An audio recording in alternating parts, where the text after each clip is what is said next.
picking up in the field over there. Yeah, we're going to have to skedaddle in really fast. Couple seconds. Yeah. Nobody spoke at today's public hearings, and the votes were unanimous. The Amarillo Economic Development Corporation will bring the project to council. Wow, it's like Mars out here. This ain't even picking up the color.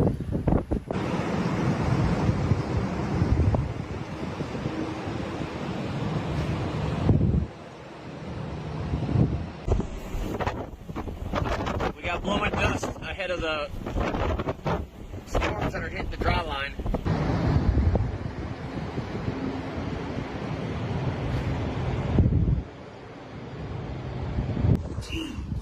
Wow. That's dirty. It looks like it's just going to be dirt, though. Close your windows.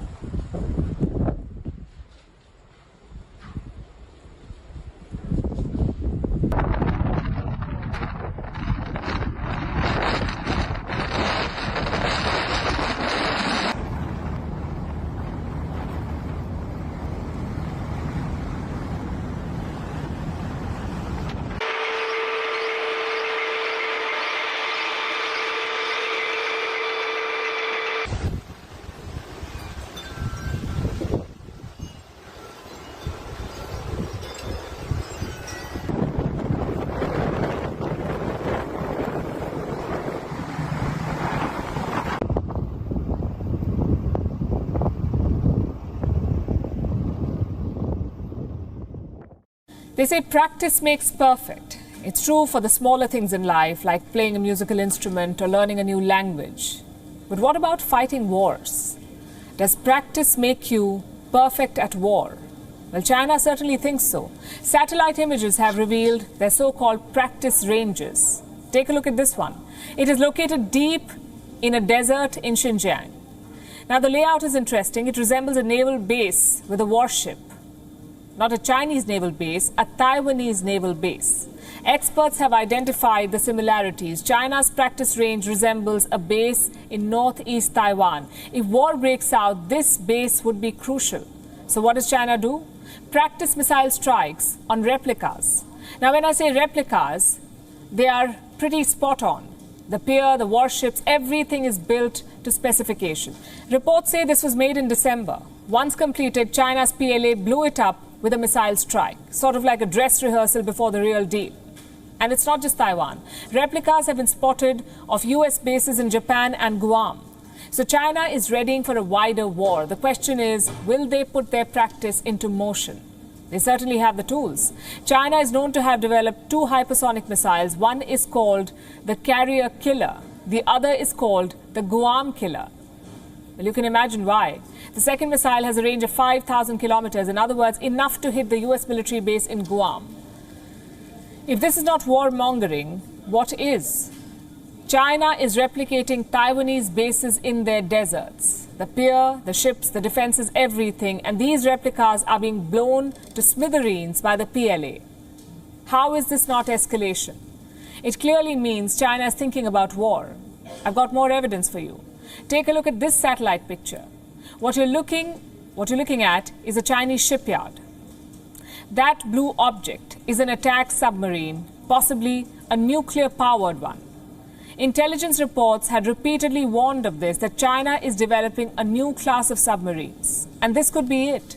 More range, more reliable, and more protection for Chinese warships. Clearly, the dragon is eyeing the high seas. How is the Alliance of Democracies planning to respond? Well, right now, an important meeting is happening in Washington, D.C., the US-ASEAN Summit. The ASEAN is a group of 10 nations in Southeast Asia.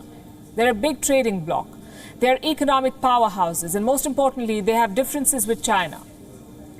So Joe Biden is looking to exploit those differences. The summit kicked off with a dinner at the White House. 8 ASEAN heads of state were in attendance. Myanmar was excluded because of the military coup, and the Philippines because the new president is yet to take charge. The big headline on Thursday was this: Biden announced a $150 million package for ASEAN.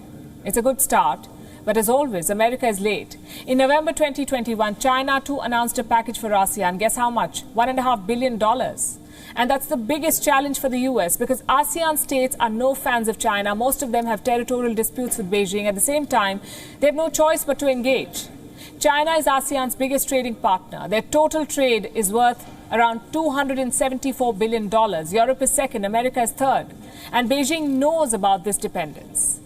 Take a look at this Global Times article. Here's what it says. The industry and supply chains between China and ASEAN are closely connected thanks to institutional arrangements like the China-ASEAN Free Trade Area.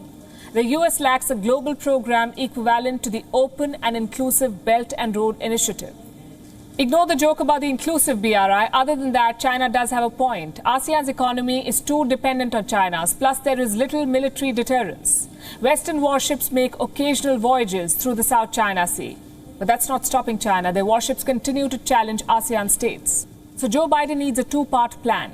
One must focus on alternatives to Belt and Road, to Chinese supply chains, to Chinese loans. Basically, wean Southeast Asia off Chinese dependence. The other focus must be on defense. ASEAN states should be capable of defending against the PLA. That's where partners like India come in. The Philippines, for example, they bought the BrahMos missile from India. Reports say Vietnam is also interested. So America must take on a different role in the Indo-Pacific, not like the one they played in Europe. Unquestioned leadership will not work here. The US must work as an equal partner. WION is now available in your country. Download the app now and get all the news on the move.